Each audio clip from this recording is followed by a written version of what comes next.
Here we go. One more time. We cannot get this. We can't. All right. Hey, everyone. Welcome to the Deadly Duo Chronicles podcast. I'm Cheyenne. And I'm Heather. And on today's episode, we are going to be exploring some of the lesser-known mysterious serial killers, as well as some mystery disappearances. On today's murder menu is Albert Fish, but first some trigger warnings. Child murder, child SA, mutilation, castration, self-harm, and a graphic description of violence. viewer discretion is advised. Albert Fish, formerly known as Hamilton Howard Fish. Some may actually know him by the Gray Man, the Werewolf of Wysteria, Brooklyn Vampire, and the Moon Maniac. Albert Fish Hamilton. Albert Fish was born Hamilton Fish.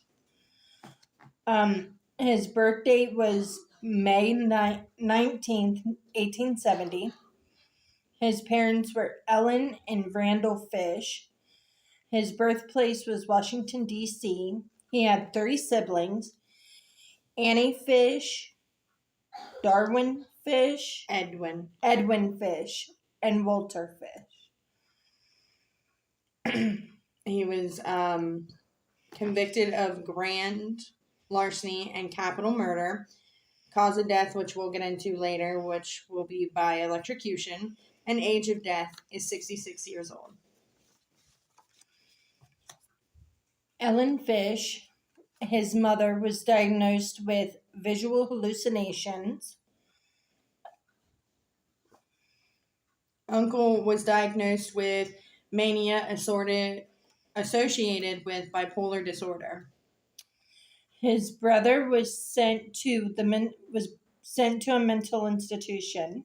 His sister was diagnosed with a wide range condition that affected not only her mood but her behavioral. Albert would also later spend time in and out of the mental hospital.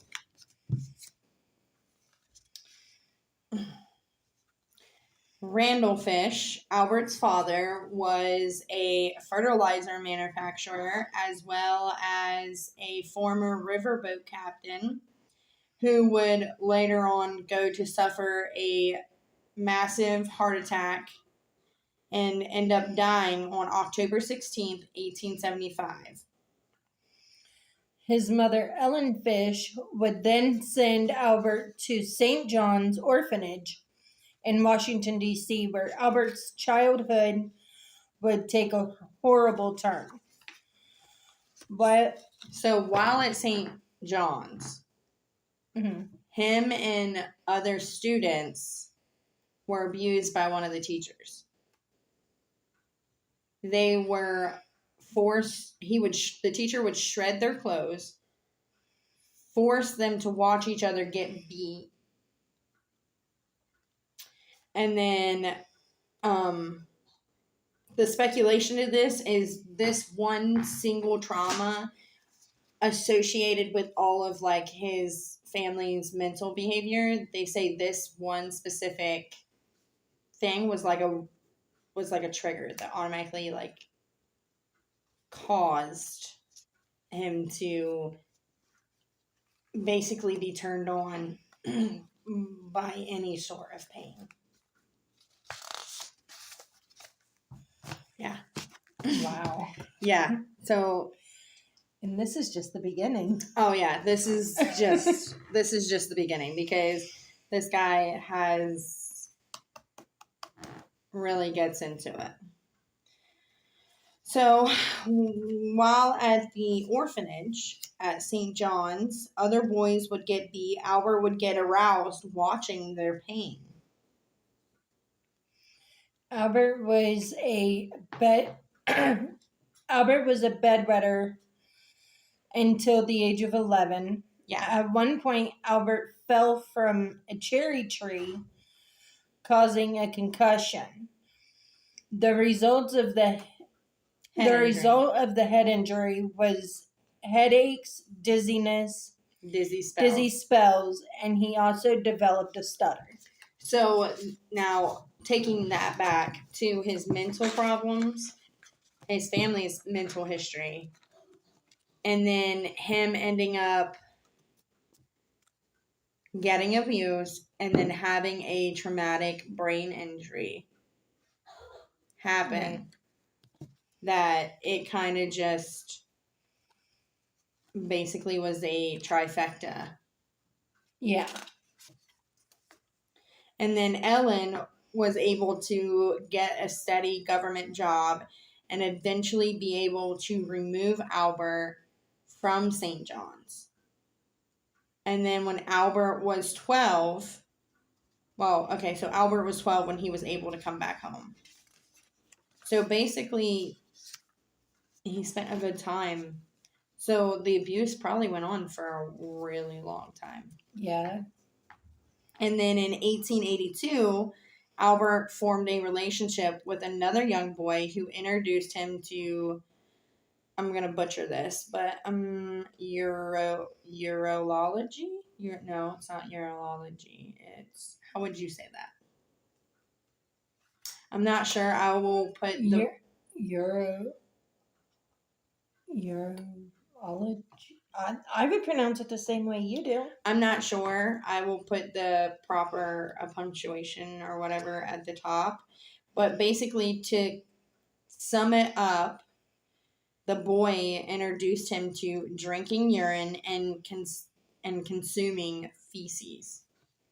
So, like, he would drink urine and eat shit. Oh my god. You're good. Sorry, he would consume feces. We're allowed 3 an episode. Well, this guy kind of just irks me a little bit. And then young Albert would frequently visit public restrooms to watch other boys undress for his own sexual gratification.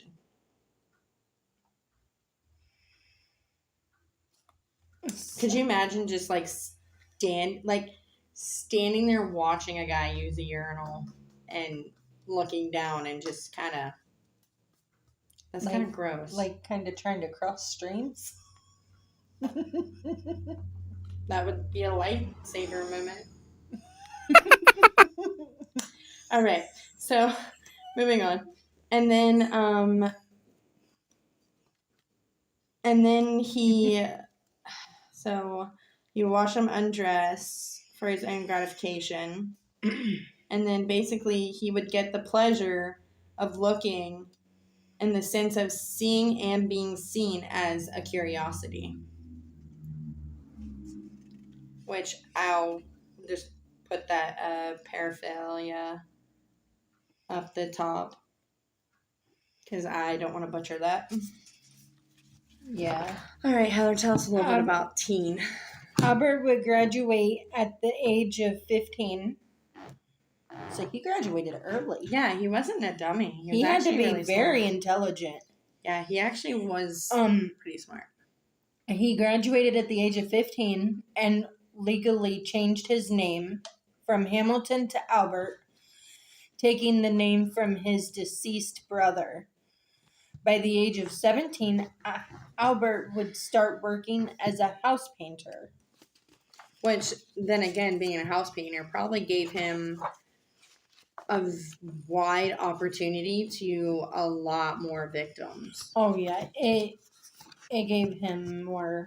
Yeah, he probably had... Because he had way more access. Because people willingly would let him into their home. Right, but not only that, but we're talking the 1800s. Like... yeah. They were very trustworthy. I don't think there was really a terrible thing that happened, and if it did, it wasn't very often. But I mean, there wasn't like social media that you actually heard about it neither. True. So I mean, it happened. It was just their social media was the newspaper. Their dating site was the newspaper columns. Right. So, I mean, it was very low key still. Oh yeah. So then in 1903 is when Albert's criminal behavior started to pick up. So which included grand larceny, petty theft, writing obscene letters. Like, I guess he had a fascination with writing letters. That's how he got caught. Like love letters? No, or like just in depth of what he did. Oh, so he admitted to his crimes and like Well, he would do it anonymously. Yeah, he would do it. Got ya. Okay. And then so the only thing that he was actually charged with out of those crimes was grand larceny. And then in 1903 is when his mental hospital stays would start to begin. Which you can't tell me that you wouldn't end up in a mental institution and not tell them psychiatrists the things that he was so open and willing to discuss. And they just let him back out. Like, Right. Here's your 72-hour hold. See you in a couple weeks. Yeah, he pretty much gave them a handbook of what he and they was planning on doing. And they probably didn't think he would really act on his urges, even though he already did.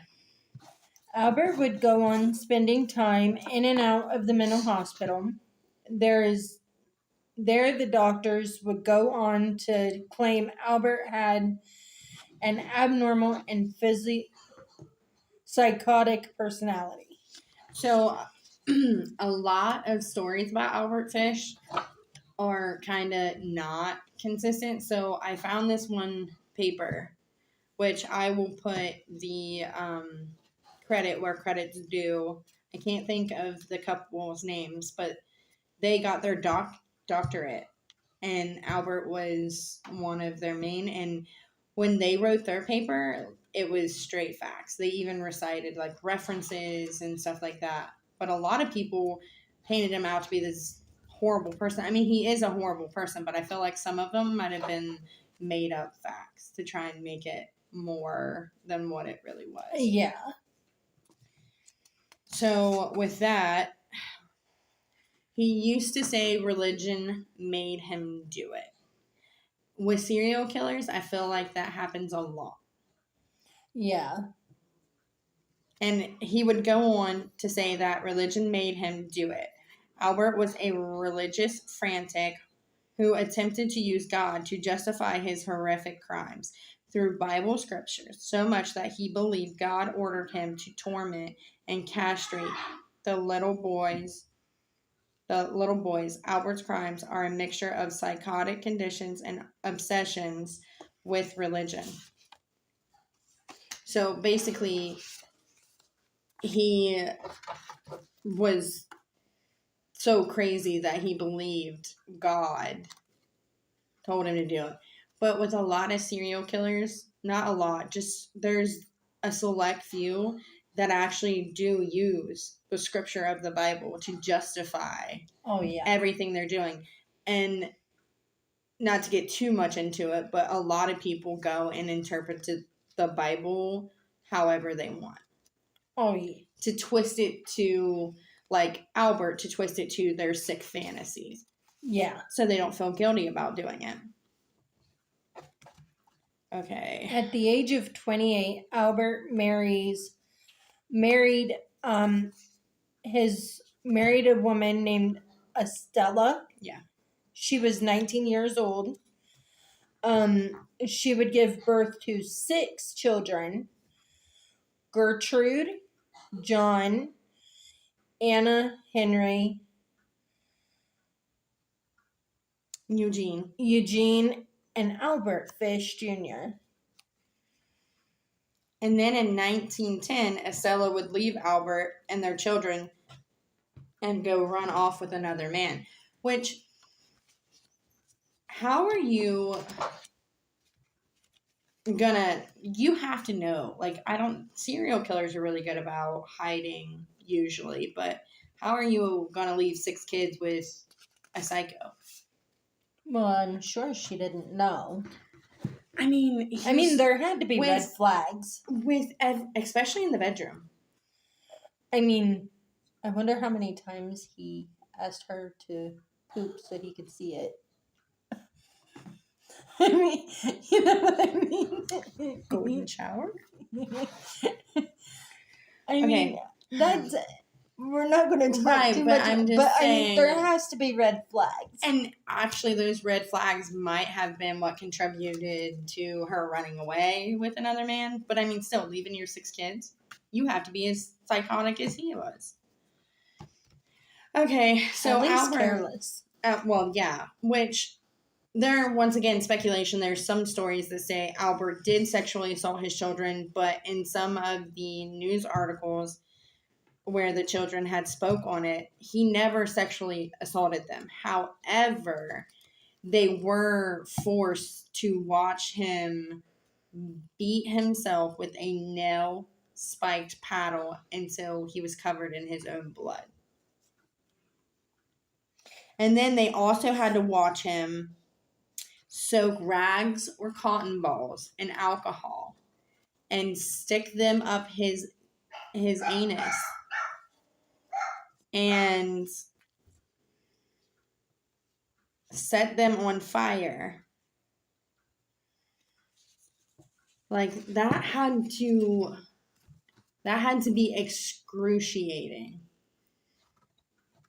Yeah. And also very traumatizing for the children. Like he got off watching other people watch him do some of the sick, twisted stuff that he would do. But the rags and the cotton balls, like, I think that really should have screamed, psycho.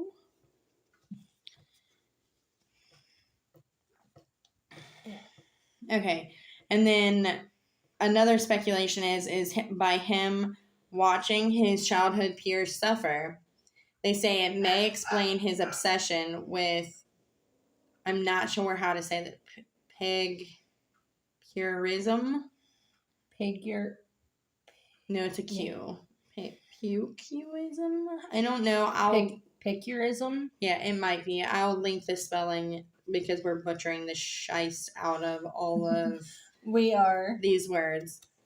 And that boils down to he had an addiction to castrating, sodomizing, and raping young boys. And then speculation again is Albert actually enjoyed the pleasure in hearing his victims scream in agony, which, I mean, obviously that's a given. Yeah. He enjoyed every form of torture or pain, if it even include himself or another one of his victims. Would you like to take us into Francis? July 14th, 1924, Francis, which was 8 years old, was playing with his friends when Albert lured him away. The boy was found hanging from a tree With his own suspenders. His left leg stripped of flesh. Mm-hmm. Albert confessed to killing the boy with intention of castrating him, but got interrupted. So his first victim, I guess you could say he took the flesh to go, because I mean, if he was interrupted and didn't have time to castrate him, he most likely took it home to. Yeah. Which, I mean, he probably would have took it anyways. He wouldn't have wanted to consume it raw, right? I don't know, because I'm not sure what it's called, but cannibalism causes something with the brain. I'm almost pretty sure, where it basically makes you sick and you die from eating human flesh because it's so filled with bacteria and stuff like that. Right. So I'm not sure if they cook it or if they eat it, but some shows I've watched them just cook it like a steak. So I don't really know how that goes. And then his next victim would be Billy, who was a 4-year-old when he was 4 years old when Albert lured him from his home on on February 11th, 1927. Billy was playing outside with a friend in the hallway. Now, I don't know how to say this guy's last name. Peter Kudazowski? Yeah, that's how I would pronounce it. Kudazowski, was a suspect till Albert later confessed in a letter, once again, a letter to his attorney, that he took the little boy to River Ave Dump to an empty house, stripped him of his clothes, bound his hands and feet, gagged him, and strangled him, but the body was never found. But of course, you're talking about a dump in New York City. That used to be a really good place to rid bodies of because it's so much trash coming and going. Right. And especially a little 4-year-old, the body probably would decay fairly quickly, being that it was surrounded by a bunch of trash. All right. His next victim was a 12-year-old girl, she was not Albert's original victim. No, ma'am. Her name was Grace Budd. He was actually interested in her older brother, Edward Budd. Mm-hmm. Albert answered his ad in the newspaper. He was basically looking for work. Edward was looking for work and said he was Albert said he was a farmer, a Staten Island farmer. Yeah, a Staten Island farmer. And he would pay him $15 a week.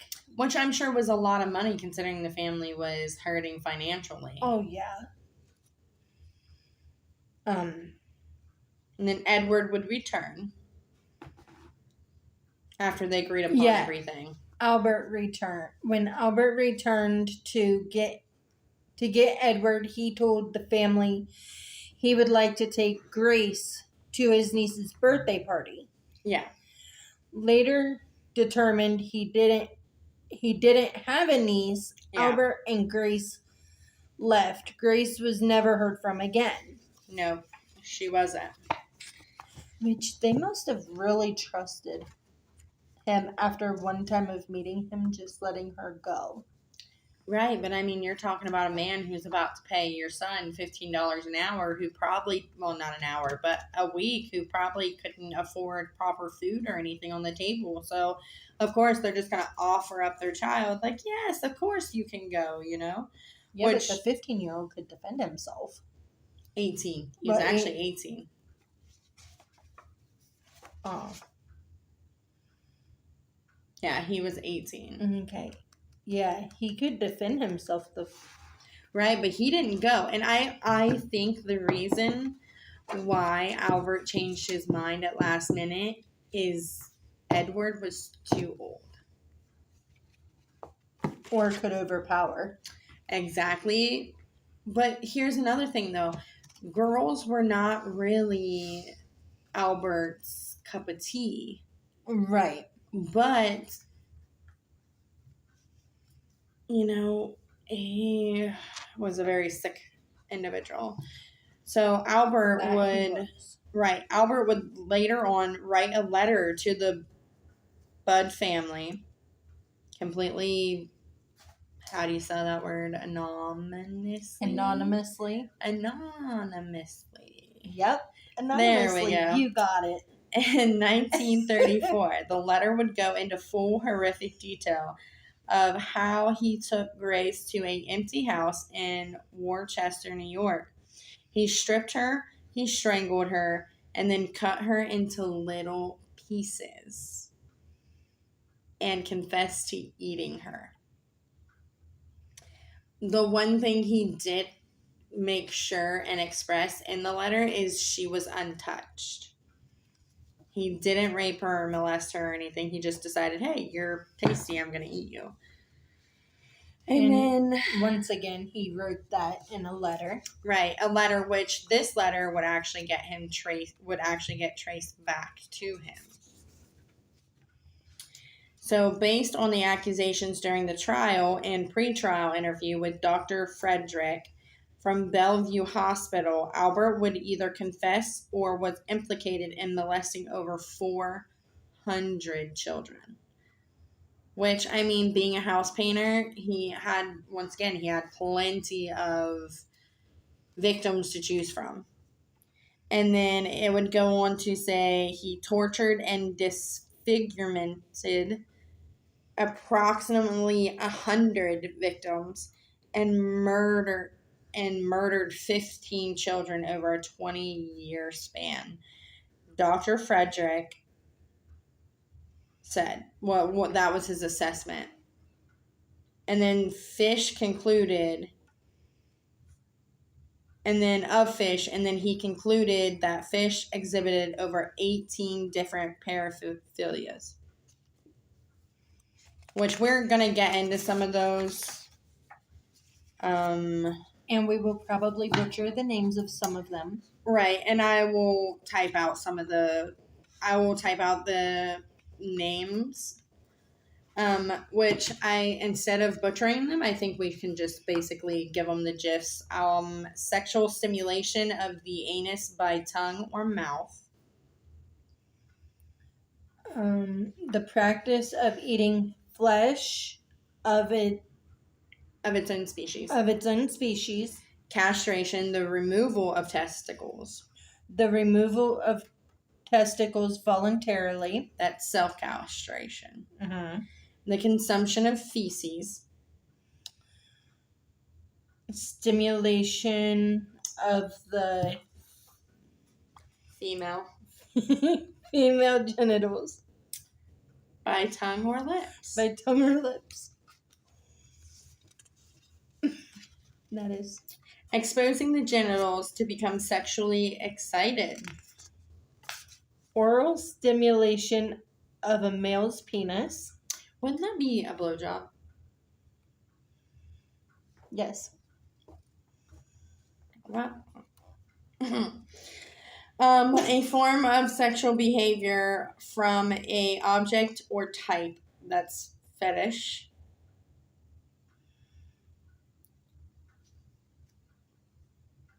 Flopping. Right there. Flopping or beating, either as religious discipline or sexual gratification. Homosexuality. The study of hypnosis. The practice of... this one's actually very painful to say. The practice of excising the clitoris and labia and stitching together the edges of the vulva to prevent sexual intercourse.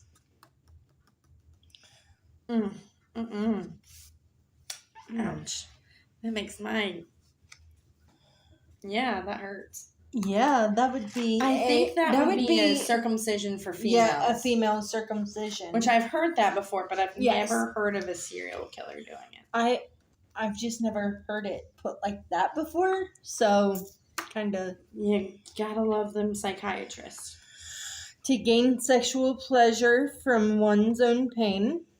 Pedophilia, the children are the sexual target. A sexual interest in penetrating the skin of others with sharp objects. At this point, I'm starting to feel like he could have just been a dominatrix. Yeah, without all the murder. Right. The tendency to gain pleasure sexually from inflicting pain or humiliation on others. I can only imagine, like, what he went through at St. John's. But yeah, here's the thing, though. Was St. John's, like, a religious orphanage? I'm starting to think just by the like, name, I would assume so. Because here's the thing. You have his abuse, and then you have him basically using God and Bible to justify it. Right. So but was that teacher doing the exact same thing and That's just just- Albert picked up on it? That's what I was going to say. Was that done to him in that way? I mean, it kind of explains it. A psychological term that describes sexual arousal from water, especially urine.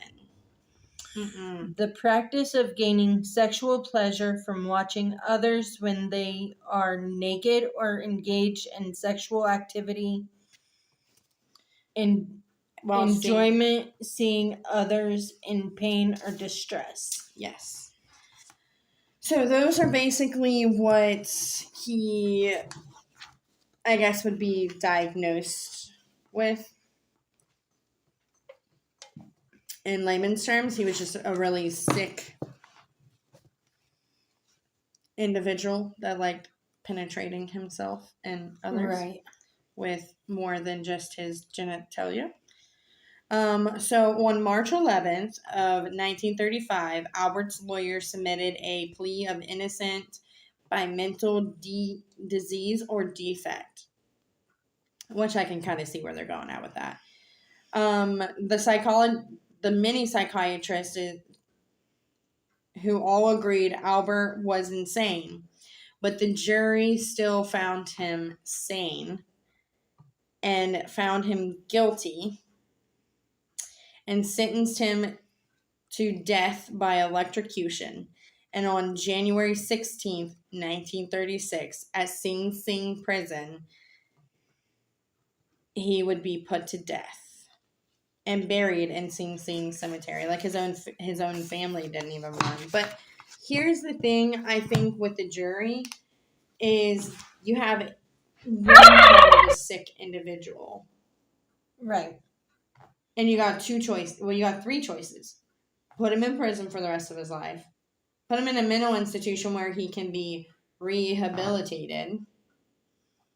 Or three, you can put him to death and he can never hurt another person. Right.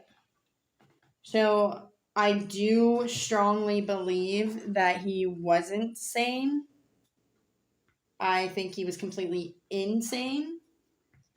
But this was a hard trial because you couldn't just say, oh, he was insane, off to the mental institution you go. You have Right. families that are expecting justice to be served and molesting over 400 children. And that's just the ones that we know about. Right, those are just the ones that he How many admitted to. Like, how many more, like, how many did he molest while he was at St. John's? Yeah, that is true. But another thing is, Because if it was being done to him, you could almost guarantee, like, the teacher taught the With- students, the with the students type become of- the teacher. with the type of person that he is and his mentality. Right. So the teachers taught the students and the students become the teacher. Right. The only difference is Albert really didn't leave any witnesses. He got hungry. Which there wasn't really any explanation of why he decided to consume human flesh. Yeah. Unless there's somewhere in the Bible. I'm not really well rehearsed on that.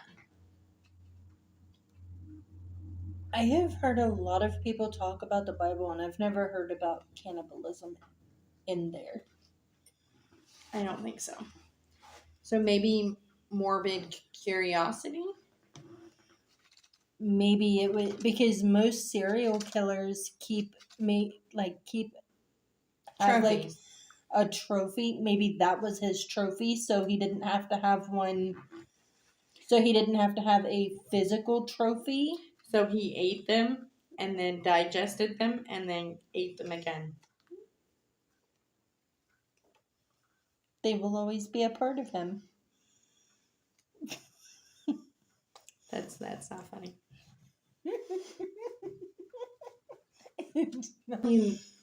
I mean, it happens every day that you're married to somebody and don't really know what causes them to do what they do, but it just a 4-year-old, Right. like where are the parents? I mean, and you could tell that he had some restraint because he never brutalized his own children. Like no. he mentally abused them by making him watch the stuff that they had to watch. Yeah, I mean, because there's no coming back from cotton balls being But shoved he had in places. showed some form of restraint because But once again, the more flesh that he consumed, the sicker he actually got. Because it's actually really not healthy to eat humans. right. But also, going down this whirlwind and exploring this guy, there's a lot of people that say the younger the victim, the better they taste. So maybe he was exploring with that too. Yeah. The letters, if he would have never wrote letters, he probably would still have been eating and mutilating and castrating. Another thing is they diagnosed him with self-castration. Does that mean he